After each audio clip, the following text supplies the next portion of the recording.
put together this event. So could you explain to us why you thought this was a good event to have? I had nothing else to do.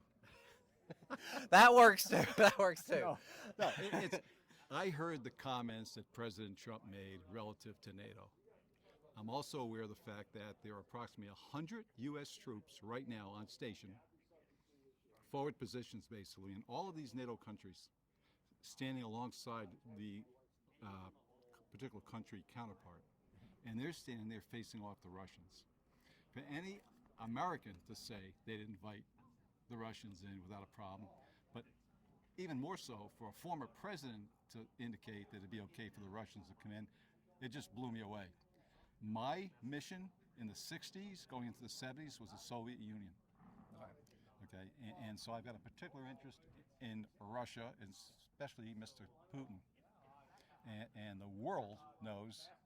The Russians right now, let me put it this way, the Russians right now are pretty comfortable because he's made them feel good.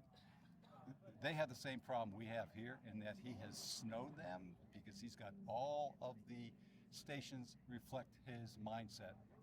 We've got a certain segment here in the States that all of the stations reflect a certain mindset.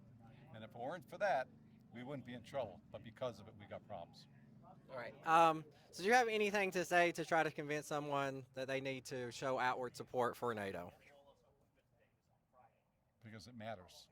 I mean, it really matters. And I mentioned earlier that NATO right now NATO countries right now are putting together approximately $100 billion to shore up the defenses for Ukraine because they're worried that we're going away.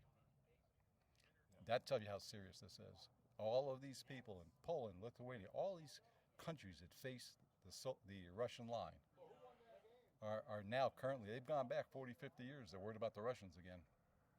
Well, thank you so much for putting this together today, and thank you for answering some questions. All right. Thanks, Noel.